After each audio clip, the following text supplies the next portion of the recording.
Woman. Bring me a sandwich now. Hey. Don't talk to her like that. I'm a man so I can talk to her however I want. No, you cannot. Gender equality is a majorly overlooked issue in most places around the world. Why should I care? Because to make the world a better place we need to overcome those obstacles such as sexist people degrading women. I am not sexist. Okay, if you're not sexist, then where does a woman belong? The kitchen. No.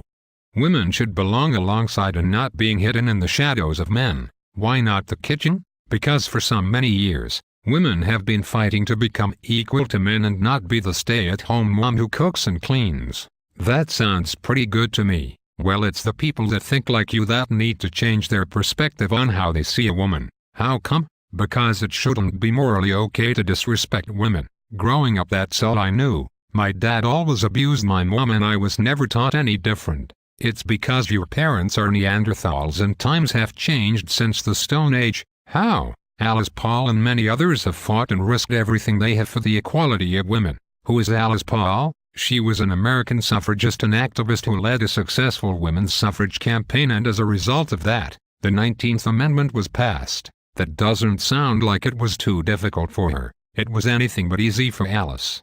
She was sent to prison on false crimes she had never committed, and while in prison she started a hunger strike.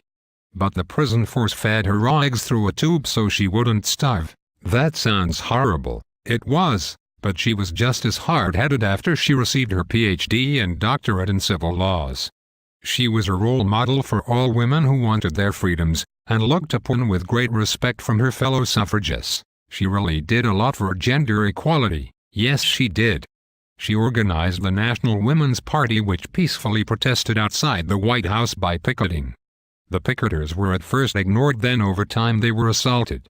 This all went on for more than a year before newspapers carried stories about the treatment of these women. What happened after the media got a hold of all this stuff? Those stories angered a lot of Americans, which created a positive spotlight on the suffrage movement with more support than ever before, and it caught the eye of President Wilson. How did women finally get their rights? The Senate passed the 19th Amendment by one vote on June 4, 1919.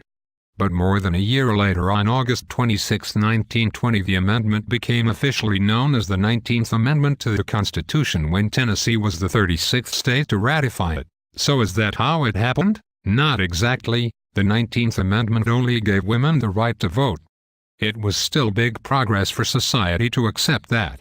Alice Paul still fought for total equality between both sexes by pushing for an equal rights amendment to the Constitution. She sounded like a very determined woman. She was. She is remembered today by her long legacy of women's rights and being part in helping to create a National Women's Equality Day on August 26. I'm really going to work on how I treat women now. That's good, but you could also help change the minds of sexist people. I will. Okay.